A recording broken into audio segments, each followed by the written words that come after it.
I was in a conversation on Facebook the other day, and we were talking about guns, and I posted that I didn't think it was realistic to take guns away from uh, the many millions of people who have them. There are about 400 million guns out in private ownership in the United States. Um, and I think we were responding to somebody who was afraid that people were going to take his gun away from him. So I was trying to say, I don't think that's realistic. But I went on to say that gun owners are supposed to be the experts on guns. And I wonder what advice they had for solving the problem of gun violence in America. And I got this angry reply. I guess I really pushed this guy's buttons somehow. He came back accusing me of being a woke liberal or libtard or something, and I was a little taken aback, because I think of myself as kind of an equal opportunity social critic. Both the right and the left folks are equally susceptible to enemy thinking and all the problems that that creates for solving problems. Um, but anyway, he was very angry at me for what I had said, and he said that as a gun owner himself, he did not take any responsibility for gun violence in the United States. Um, he felt that it was his choice to own guns, and the fact that society had problems with guns was not his concern. And I thought about that. I'm not a philosopher. I'm not an ethicist. I don't really have a technical understanding of responsibility. But as a psychologist, I think there are two ways in which a person is responsible that applies to gun owners as well as to everyone else. One is uh, that we're all role models, and there is a huge amount of psychological research that shows that social learning, imitative learning, observing other people, and then trying out what they're doing is a major source of learning.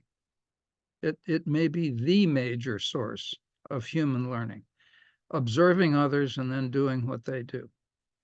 That, I think, makes us responsible for what we do out of a consideration that other people may copy us.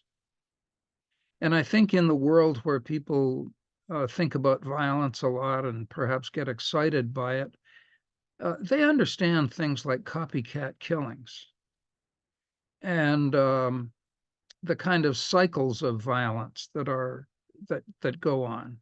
Most of our violence occurs in retaliatory cycles like that. And yet, the implication that people are copying each other's behavior and that that is a very general feature of human life does not seem to be appreciated widely.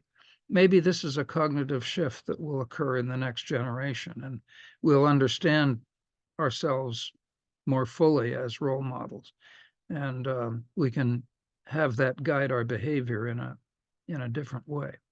But anyway, that's one way in which I think gun owners should reconsider their responsibility.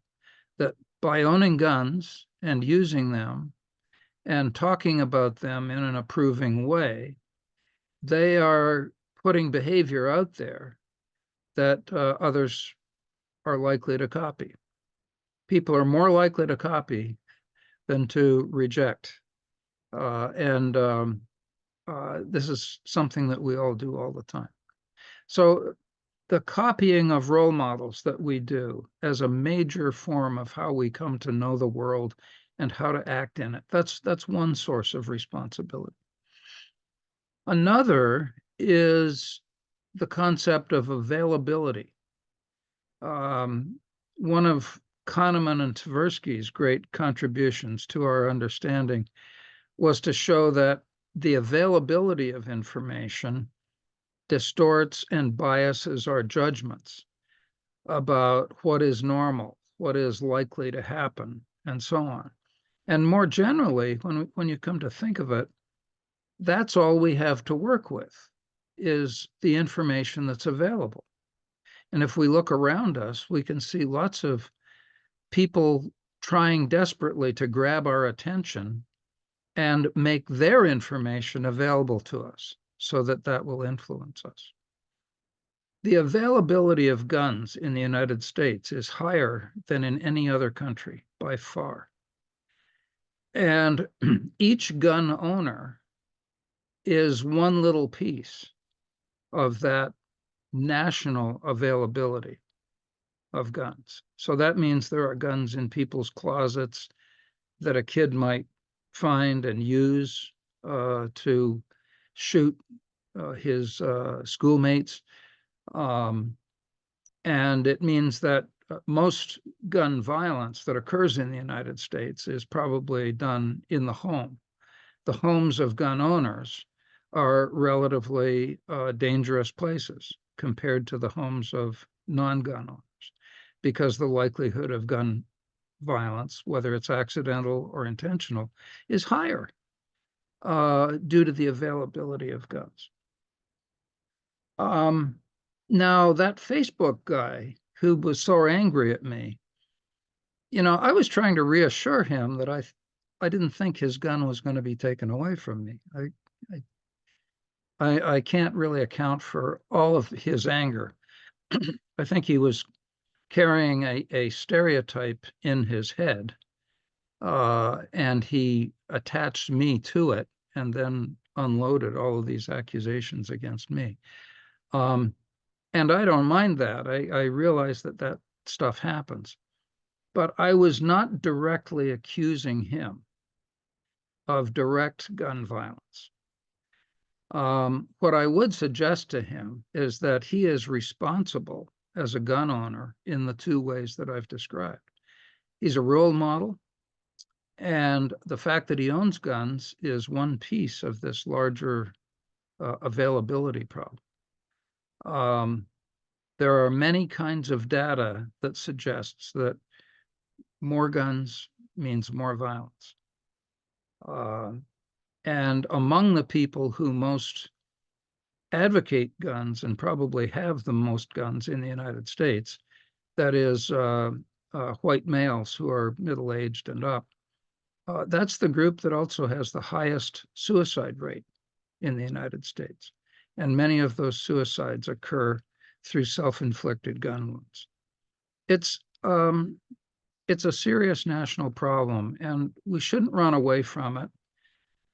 We should try to grapple with it, and we shouldn't deny that there are these very real psychological factors in how we are made up that make us responsible for the world that we live in as role models and as people who choose what we put out there, what we make available for other people.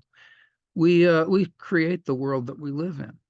And those are ways of thinking about us as human beings that perhaps will grow over the next generation, as I suggested, and make us a little more sensitive to the sources of the problems that we confront. I think we can understand those problems, and I think we can do something about them if we understand their causes. I'll be back soon.